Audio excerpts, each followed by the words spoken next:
It's so easy to focus on what's loud, the arguments, the demands, all the headlines just screaming for our attention. Hmm. But if you really want to understand how power works, you have to look at what's not being said. Exactly. Power often operates in silence. It's in those complex, hidden mechanics that determine who gets heard and who doesn't. And that's true whether we're talking about a friendship or, our biggest democratic institutions. That's the core tension we're really getting into today. We're Yeah. trying to bridge the gap between the microscopic world of interpersonal manipulation and the much bigger realm of democracy. So our mission for this deep dive is to synthesize these sources you shared on two, well, wildly different uses of non-communication. Right. First, we're going to identify the characteristics of these deeply unhealthy personalities, Yeah. specifically narcissists, and then analyze their weapon of choice, the silent treatment. And then we're going to pivot completely. We'll explore this paradox. How silence, when it's used intentionally and strategically, can become an incredibly potent tool for political empowerment.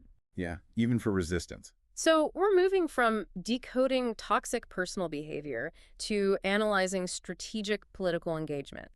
This framework should really help you distinguish when silence is being used against you and when it can be used by you or others to protect your reality. Okay, so let's start by decoding the unhealthy narcissist.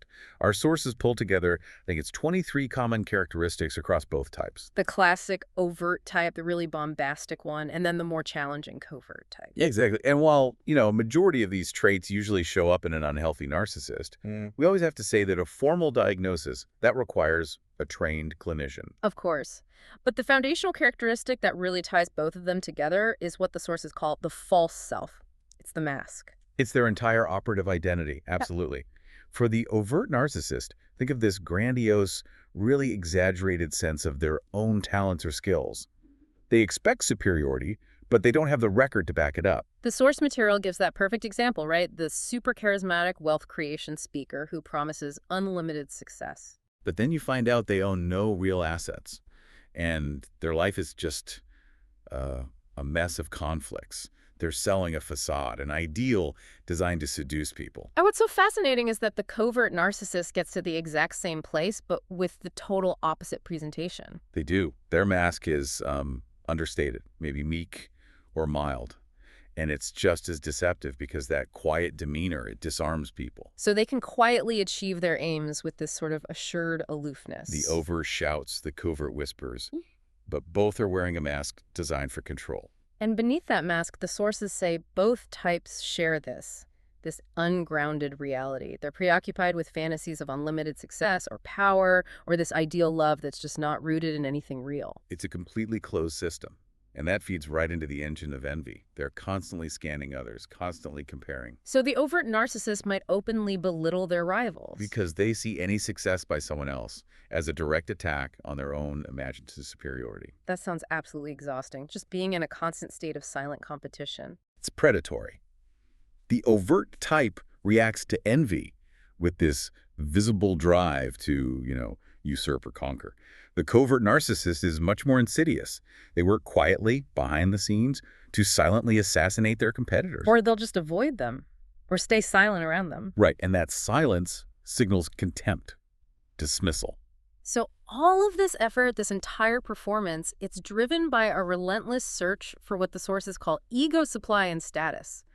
Why supply, though? Why not just praise? That is a great question. It's because it functions like a drug for them. They require this constant, regular admiration and recognition. It's the fuel that keeps the false self going. So they surround themselves with these codependent followers or sidekicks who just feed them the supply. All the time. And in an organization, the end game is usually reaching the top. CEO, the board, whatever. Not just for money, but for power, for status. It guarantees an endless supply. So their low self-esteem is compensated for entirely by these external symbols. The latest gadgets, the prestigious zip code, associations with important people. The false self is their entire operational identity because the inner self is just hollow. Okay, so let's look at the manipulative tactics that come out of this desperate need for supply. Yeah. A key one is their use of lies and reality distortion. They see truth as totally subjective, right? So they'll lie, they'll distort facts to suit whatever they need in that moment. Yes, and the sources note they'll toy with another person's reality just for the negative pleasure of feeling superior over someone they see as weaker. And this is where the covert narcissist's specific weapon silence becomes so powerful. It's incredibly potent. They use it as a tool of control, of mental torture. That silence isn't just quiet. It's designed to create extreme anxiety and fear, Forcing the victim to fill in the blanks with their own self-doubt. or frantic attempts to appease the narcissist. It's brutal. And they rarely attack directly. They kind of outsource the dirty work, right? Often through character assassination. Precisely. They recruit that devoted sidekick, the one who totally buys into their worldview, as this unwitting character assassin. Using gossip, private chats, that kind of thing. Exactly. And the real danger for that sidekick is that the narcissist will later deny everything. They'll even betray the sidekick if they're at risk of being exposed. That makes perfect sense. So let's zoom out a bit. If we take these highly toxic tactics and look at more general relationships, even healthy ones, power struggles still come up. They do.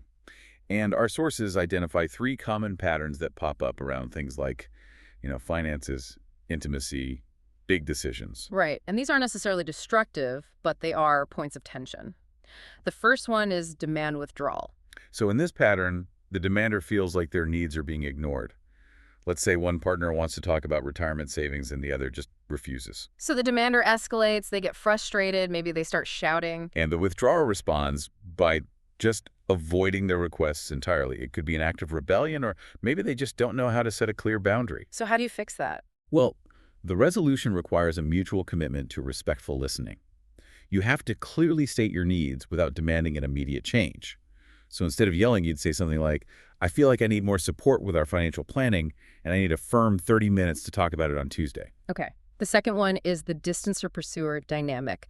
The sources link this to childhood attachment styles. Think of it as an imbalance in investment. The pursuer maximizes the conflict, they confront the issue, they take the initiative. The distancer minimizes it by withdrawing. Emotionally or physically. Right, so to resolve this, both people have to get uncomfortable. The distancer needs to step out of their comfort zone, maybe plan a date night, or start a deep conversation. And both need to focus on how the other person likes to be loved, not just how you want to show it. Exactly. If your partner needs physical affection and you only give gifts, you've got to adjust. And the last one, fear shame. This feels like the most complex one. It plays on deep insecurities, past trauma. It is. And it often results in either extreme aggression or just immediate avoidance when it gets triggered. The sources stress that the solution here requires, radical vulnerability and trust. You have to name the vulnerability, like, I feel self-conscious when I'm in my swimsuit after a long winter. And then you have to trust your partner to honor that. A critical or dismissive response is just unloving. A loving response acknowledges the pain and offers real support. That's the test. Let's dedicate a moment just to this weapon of interpersonal abuse by silence. It's such a pervasive tool. The sources define the silent treatment as the refusal to communicate with someone who is trying to get a response. And it's so much more than just sulking. It's the refusal to even acknowledge the other person's presence. It can range from just, petulance all the way to this malevolent abusive control. It's a calculated passive-aggressive form of emotional abuse. It is. It exhibits displeasure and contempt through purely nonverbal gestures. The look away, the sigh, the cold shoulder. It's just amazing to me that this psychological technique has such institutional roots. I was genuinely surprised to learn that the term comes from 19th century prisons. The Auburn system, yeah, that was part of penal reform. The treatment through silence was supposed to be an alternative to physical punishment. To encourage reflection on their crimes, right? Theoretically. Yeah. But it became the standardized tool of control, which just shows how old and institutionalized this kind of psychological punishment really is. And in modern relationships, it's a manipulative punishment. It's used by people with low self-esteem and a low tolerance for conflict to gain power. To gain power and attention by creating intense uncertainty for the victim. That anxiety, that psychological exhaustion, that's the entire point. And that exhaustion is the mechanism of the praise and punish dynamic. Right. The victim is conditioned to walk on eggshells. And this starts subtly, with the manipulator constantly sharing stories about how awful other people were to them for failing to meet some impossible expectation. It's a preemptive warning. This is what happens to people who disappoint me. Exactly. So when the victim tries to set a boundary, what happens? The silence or the cold shoulder is the punishment. When they comply, they're immediately flooded with attention, with compliments. The love bombing. That's the praise. And this unpredictable reward system, It makes the relationship addictive. You're constantly chasing the validation you only get when you are compliant. You're forced to manage the manipulator's emotions and their reality. You feel seen and valued only when you are useful to their supply. The source provides such a powerful contrast to this, which I love. The relief test. The relief test is simple. Healthy friendships, they involve reciprocity without scorekeeping. They respect boundaries without punishment. There is genuine celebration of successes. There's consistency. So if a friendship feels like chronic stress and anxiety, That is a huge red flag. A healthy friendship should feel like relief, a place where you can safely be yourself. okay, so that gives us this microscopic view of silence as a tool of abuse. Now, let's completely shift our frame. If silence can be used for control, can it also be used for resistance? How do we reframe this seemingly empty space into a tool of political power? It's a huge shift. Traditionally, democratic theory just sees silence as a failure. It equates it with apathy, disaffection, domination. It assumes only voice equals empowerment. But our sources fundamentally challenge that. They do. They argue that silence should be reframed as and this is a great phrase, a conspicuous non-behavior that is an active expression of choice. Wait, so silence isn't a lack of resources, but a deliberate, low-risk form of protest. That completely flips the script. It does.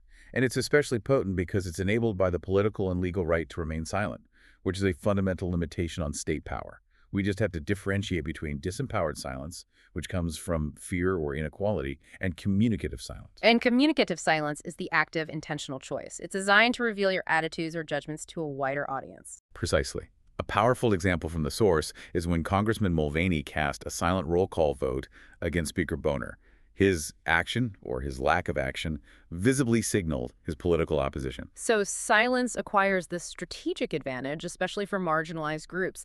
It gives them options to resist domination. Why is it so effective? Well, because cooperation implies mutual dependency.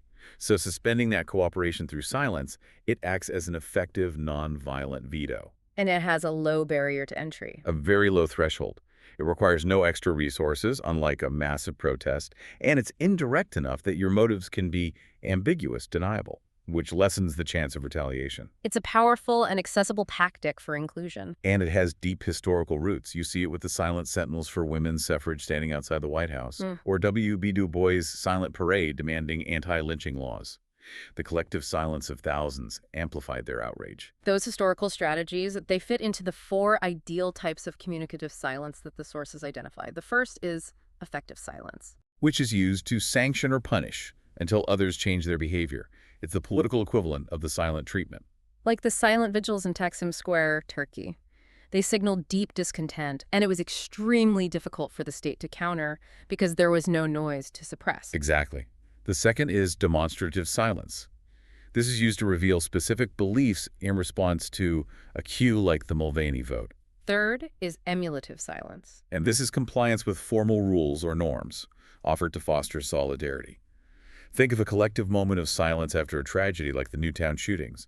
It's a structured, unifying silence. And finally, facilitative silence. This isn't just for, truth and reconciliation commissions.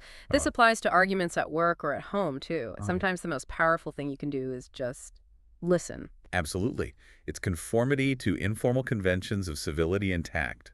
Like the deep listening during the Truth and Reconciliation Commission of Canada, it's about silently bearing witness to profound pain, allowing the other person's narrative to fill the space without interruption. It's a huge act of respect. Okay, so given that silence can be such a strategic communication tool, how do institutions adjust? The sources suggest that silence has to be intentionally linked to institutional outcomes to enhance these norms of non-domination and inclusion. Right, you have to anticipate and support communicative silence institutionally. Let's start with elections and abstention. Uncompetitive elections lead to high abstention, which is a problematic form of silence because it's so easily ignored by the winner as just indifference. Right. So how do we clarify whether that abstention is indifference or a genuine political statement? Compulsory voting is proposed as one mechanism. Exactly. By making attendance mandatory, the choice to actively abstain, by submitting a blank ballot or formally opting out, it clarifies that the silence is an active choice. Not just laziness. Right. By counting those blank ballots, you create a quantifiable protest vote, and that incentivizes the winning parties to seek out and respond to the abstainers. It turns silence into a feedback mechanism. That's brilliant. Okay, so what about representation and consent? Since silence is so information poor, representatives can't just assume their constituents are consenting. How do they spot a representation deficit? The type of silence matters a lot here. Representatives have to be attuned to effective silence, unresponsiveness to outreach, no engagement at town halls, people refusing to answer campaign calls. So that doesn't mean they're happy. No, it could signal deauthorization, latent grievances. If a representative sees a widespread pattern of effective silence, they know there's a deficit they need to respond to, long before it turns into a disruptive protest. And finally, for policymaking, when you need consensus and deliberation, there's the danger of what the sources call false consensus. Right, consensus demands the absence of vocal dissent, which means you risk people just showing emulative conformity, silently going along with the majority to avoid conflict. So how do you counter that? They introduced the idea of iterative voting, not as a final decision tool, but as an ongoing process tool. It allows deliberators to register silent abstention or opposition during the process, which ensures minority views get recorded. It prevents that silent conformity from becoming a false consensus that betrays the whole point of deliberation. Wow. We covered a staggering amount of ground today. We went from the microscopic manipulation of the narcissist Using punitive silence to coerce compliance. to the macroscopic political strategy of the vigilant citizen, using silence as this low-risk, powerful political veto to obstruct domination. What's so fascinating is that whether it's in a friendship, a family, or a political system, silence is rarely an empty absence. It's almost always a powerful communication. The narcissist's effective silence is meant to punish. The citizen's effective silence is meant to sanction and resist. So the key takeaway for you, the listener, is to always consider the intentionality of the silence you encounter. Is it an active choice designed to control or resist? Or is it a disempowered silence that's coming from external barriers like fear or internal censoring? Knowing the difference is key, not just to protecting your own reality, but to promoting balance in every corner of your life.